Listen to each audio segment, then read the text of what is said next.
All right. Welcome to the Cirrus Research session. This session titled Market Conversations. It's basically an interview series. And in this instance, in the very first issue, we're very pleased to have Dave Lundgren join us. He is a 30-year veteran in the financial services sector with an in-depth focus on technical analysis. He's worked in several investment positions in key firms such as Wellington, Fidelity, and several other institutions. He's also led several research efforts over the years, and including a hedge fund. He's also taught at Brandeis a focus session in their business school on technical analysis. Importantly, though, I've known Dave for over a decade now. We, as a research shop, has covered Dave over the years, and in my experience with Dave, Cirrus is a quantitative strategy shop, and Dave is a technician or of technical background. And yet I found over the years that the discussions we've had, the questions, the challenges, for given the varied tools that we've used, for really, it's been a neat experience because these components seem to cross over again and again. And so I think that, I think this will be a wonderful discussion. We've had, I would say, an incredibly interesting market, and it's very timely, I think, to have a dialogue looking at various tools and skills.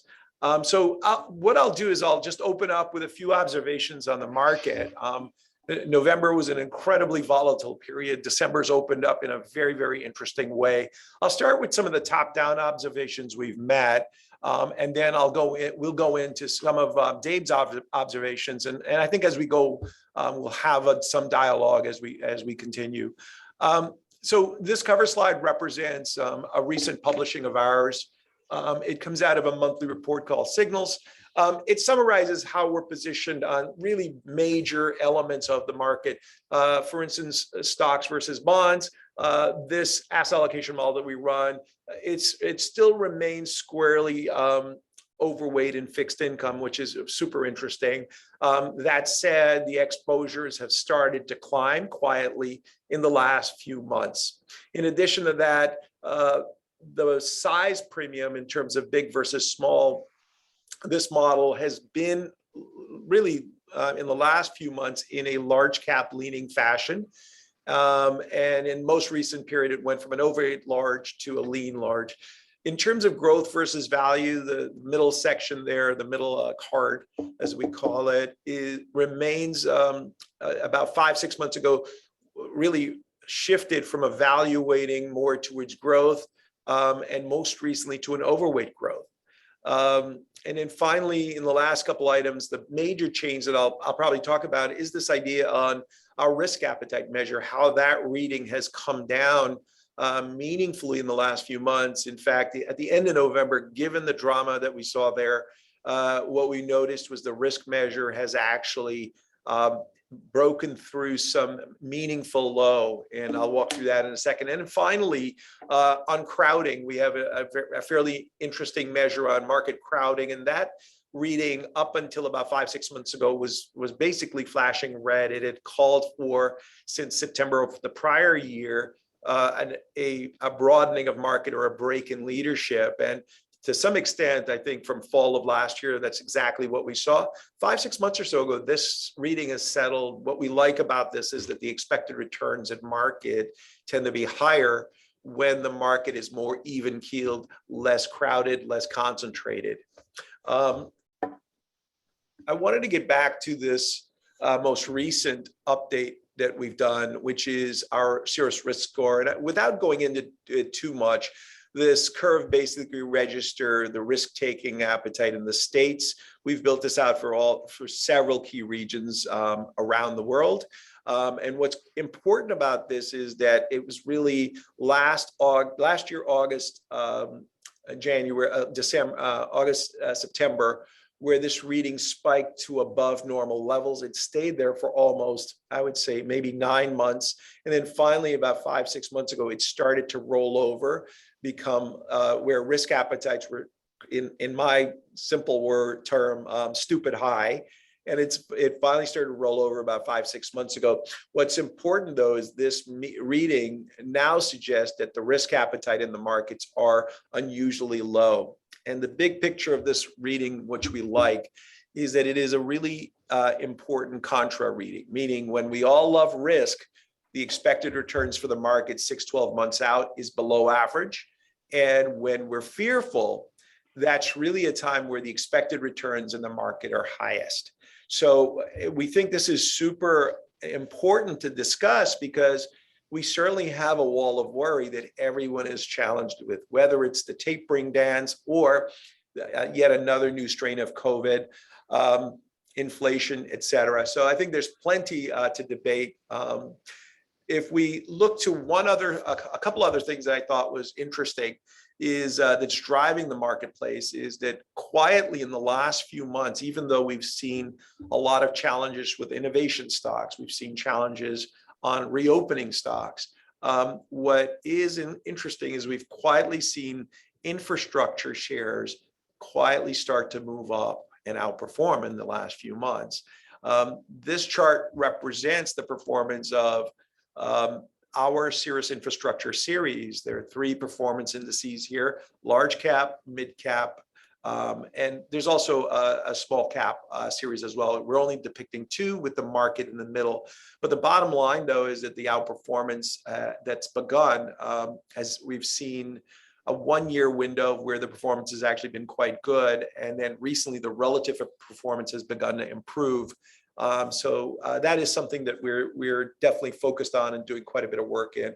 And then the other point is interesting is that if you look at innovation shares, and here we're using one of the ARC ETFs as a proxy, the bottom line is that leadership sort of broke late last year, and we've started to see some sort of decay. We started to see a sideways patterns as rates started to rally back. And then recently we've started to see more of a give up as we're starting to discuss, or as tapering has resurfaced to the top.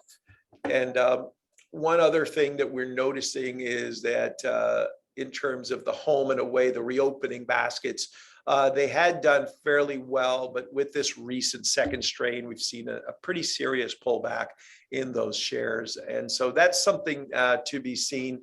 I think one important nuance is that it's quite possible that investors are now looking away from reopening to rebuilding. So it's possible that if we link this idea that infrastructure shares are starting to work, the away stocks aren't acting well, it's possible there's a little bit more of a more nuanced trade that's occurring right now. I think we need to see a little bit as we come out of this sort of COVID moment, how the away baskets behave. And then one final observation from our side is how different leadership looks 12, 18 months later. What you're looking at here is a slightly a different twist on momentum. Here we're looking at business momentum. And in this instance, we're looking at things like earnings revisions, trailing earnings, and so on. And if you were to look at those types of firms where the expectation for growth, at least in the forward year, is really strong, a year or 18 months ago, this would have been a 2-sector game. It would have been tech and healthcare. What we're noticing now is consumer discretionary, healthcare, consumer services, materials, industrials are scattered in these portfolios. And so I think some of this bridges to some of the material that I believe Dave is going to also walk through, which is the changing nature of the market and how we've shifted so dramatically in an 18-month window or a 12-month window without like some meaningful mega break in the system. So I think that's super interesting. And so at this point, let me bring in Dave, and let's get a few of his thoughts. Yeah, thanks very much, Satya. I'm honored to be the first guest in what I'm sure is going to be a very beneficial series of conversations for your clients. So I very much appreciate the invite, and it's great to see you, of course. I think over the years as we've worked together, what I've noticed is that when our perspectives, which we come to from using different tools, when we come down on the same side, those tend to be really good calls. And when we tend to our processes lead us to different conclusions, neither one of us tend to end up with a very good call. So it's what we really try to do is try to find the sweet spot where we both agree, because those tend to be the real good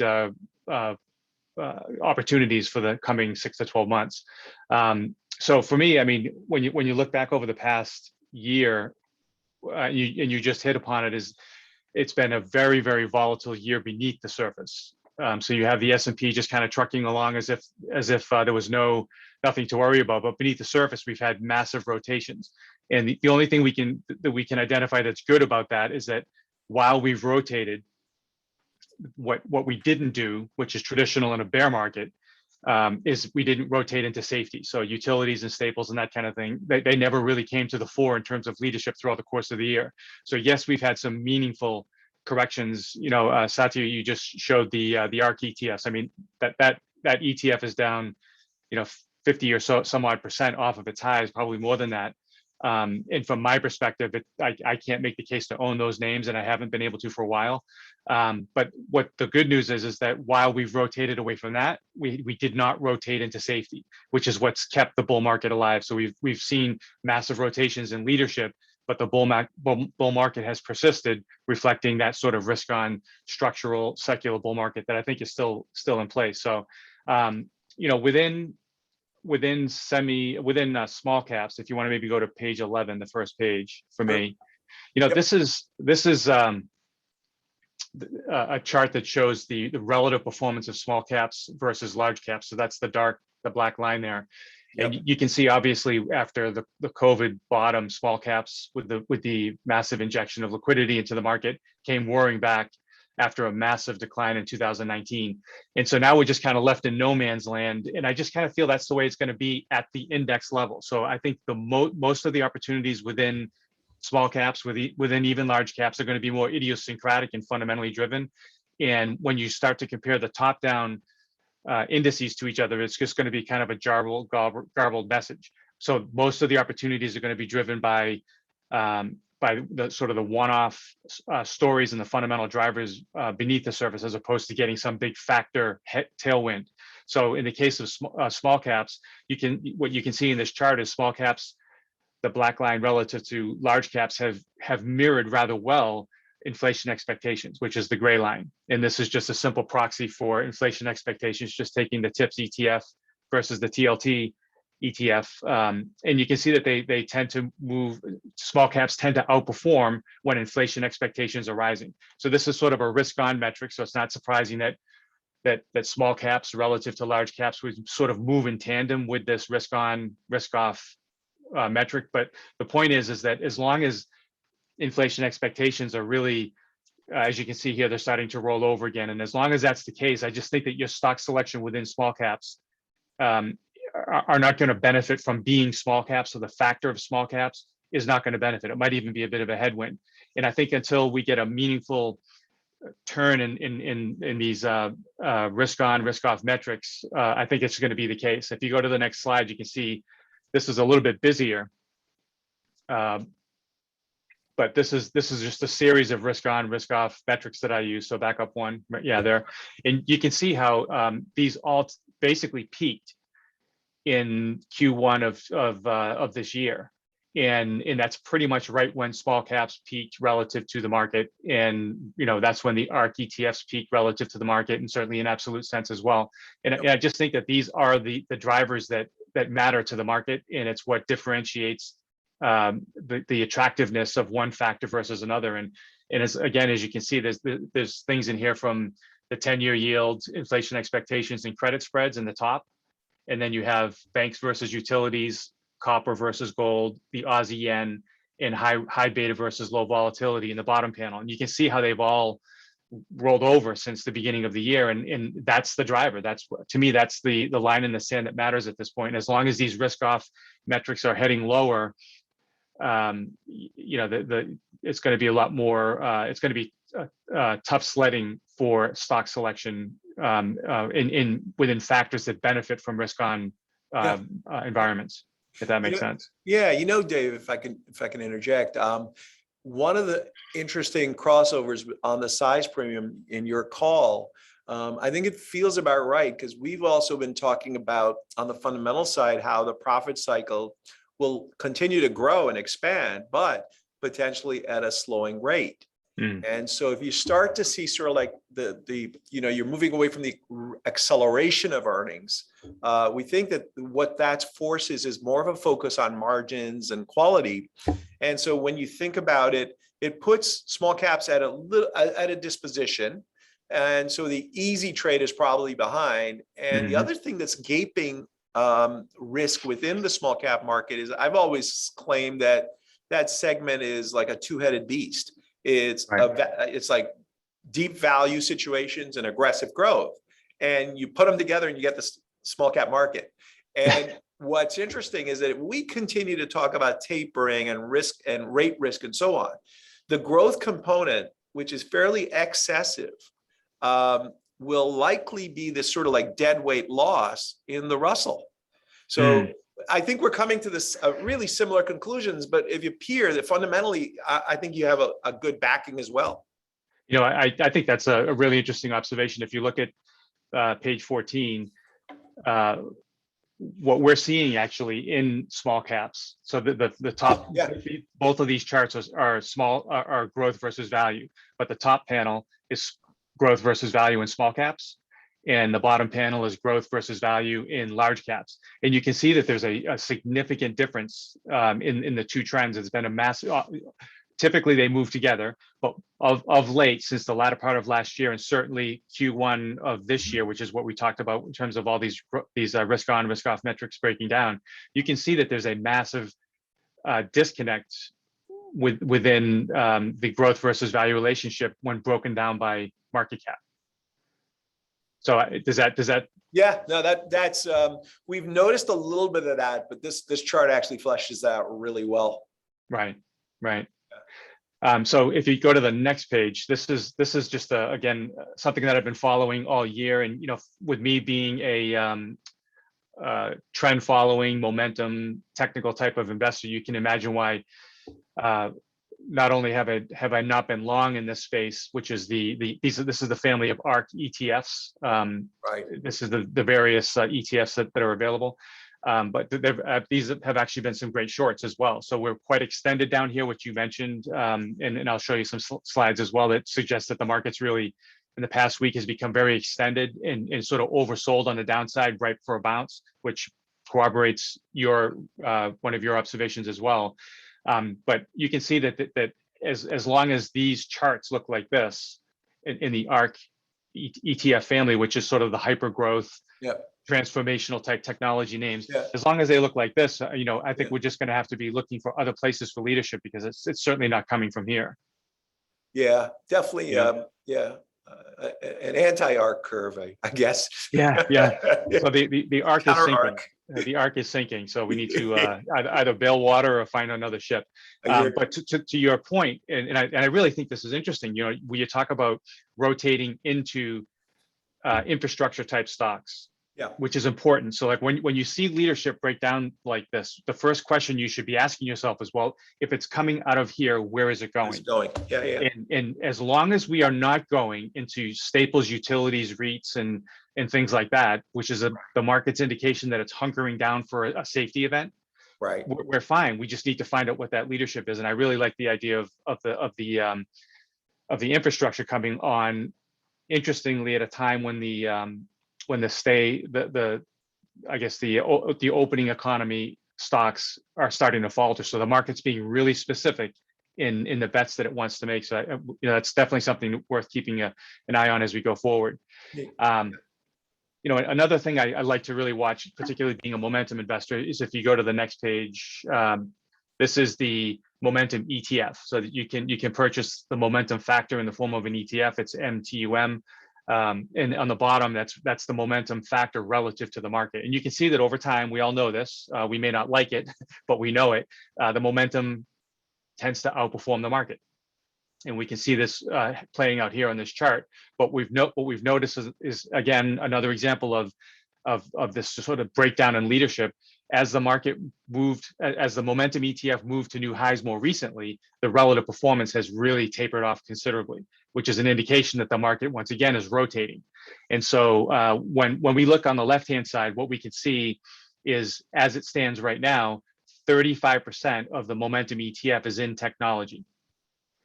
And then financials are the second, and then healthcare is the third. Yeah. Importantly, as we're seeing all this rotation, what we're not seeing is we're seeing utilities is 0%.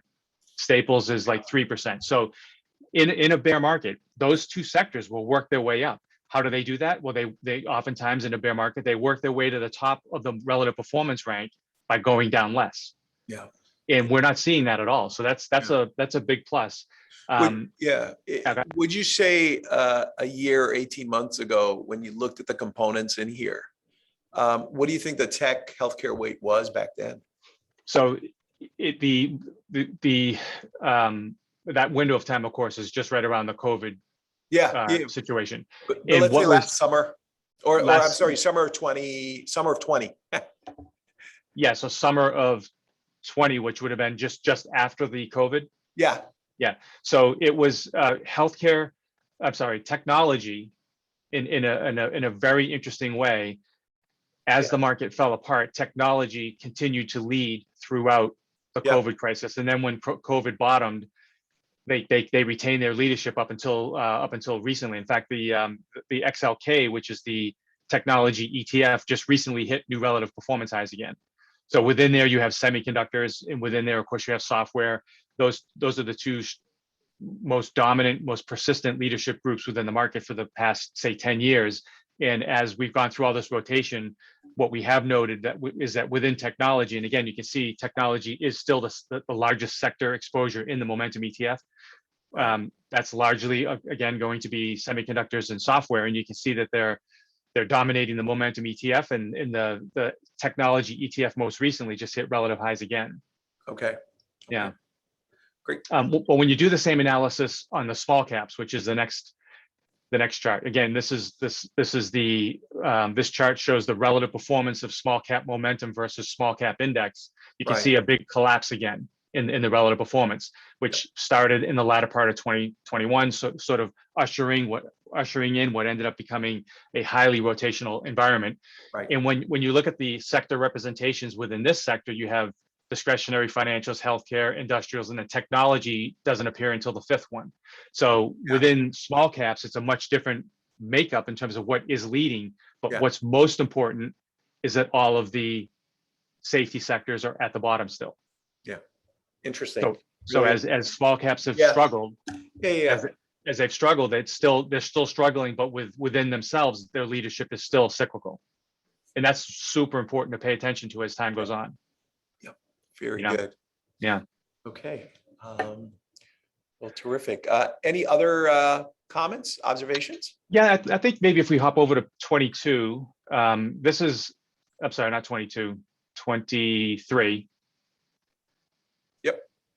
Yeah, so this is a series of indicators that I monitor for indications of how extended or oversold the market is. And what you're looking at here is, if you look at the middle panel that says percent stocks above the 250 and 20.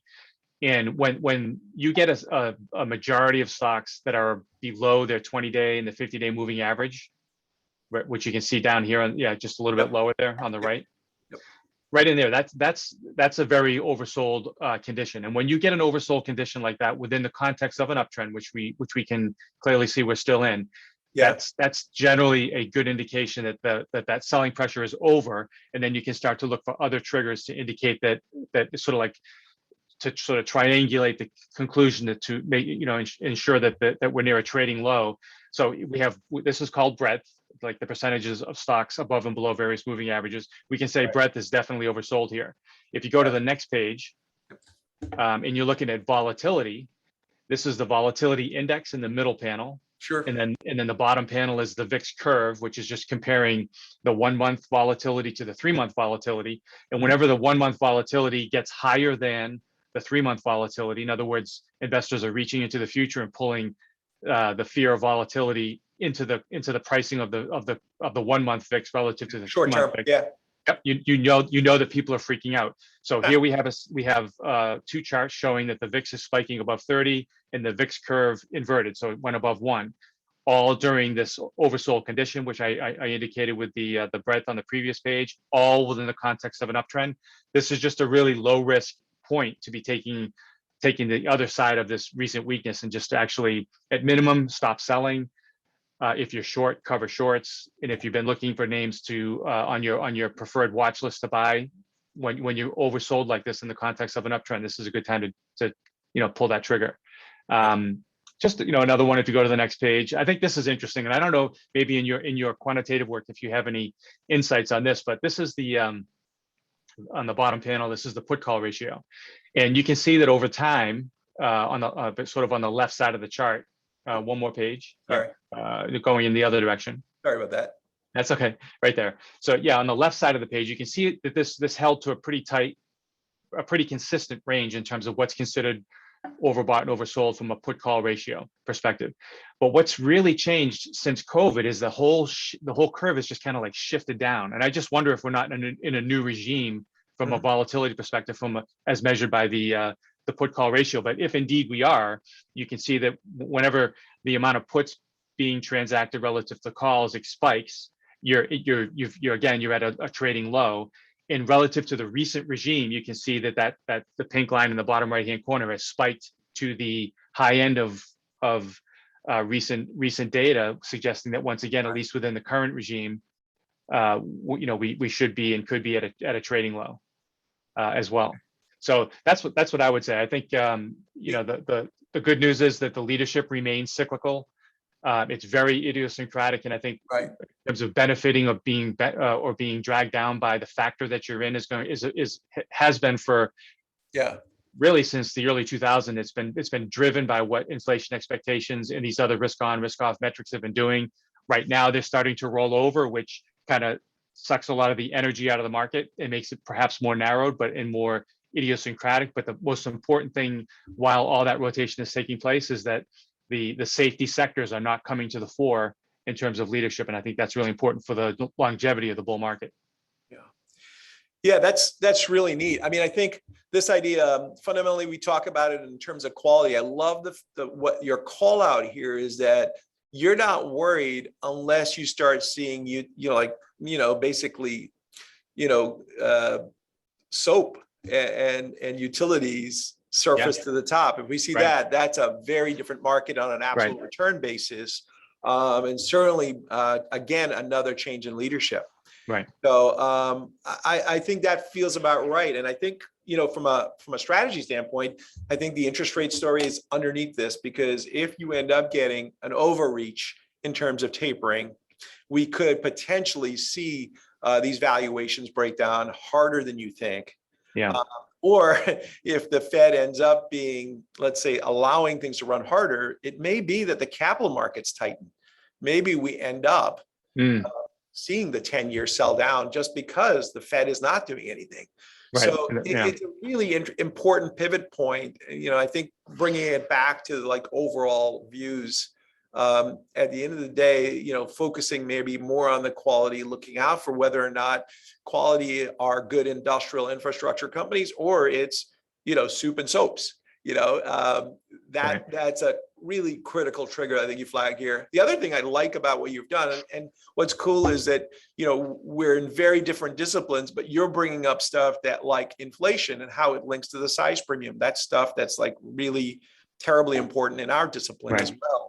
Right. And I think the logic holds pretty well. I think we both agree, though, just in closing, that small caps become very interesting, selective here. It is not like this big sort of swing on the Russell over the S&P.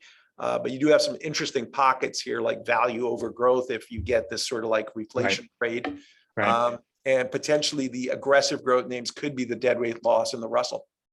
Yeah, and particularly with I'm not a valuation sensitive investor. I am a valuation aware investor, and I know what these things are trading at. But at the end of the day, this bull market started expensive, and it's just more expensive now.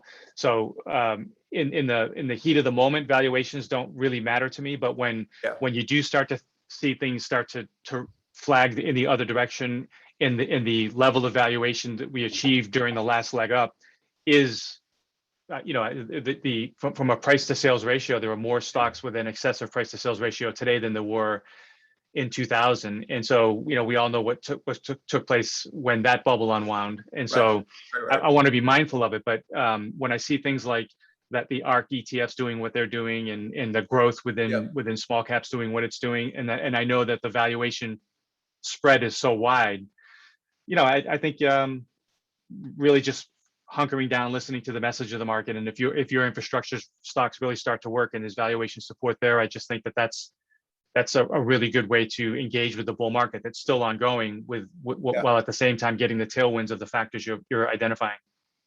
Neat, very neat. Yeah. So we've been speaking with Dave Lundgren. We'll be summarizing this and sharing it, and his details will also be in there. So feel free to reach out. I've certainly enjoyed this. I'm certainly learning from this. It's giving us interesting ways to look at our data and how we're framing the world. So I hope this is informative for everybody, and look forward to having you back on. Thank you, Satya. I really appreciate it. This has been a lot of fun, and best of luck. Yeah, thank you. All right. Cheers. Cheers.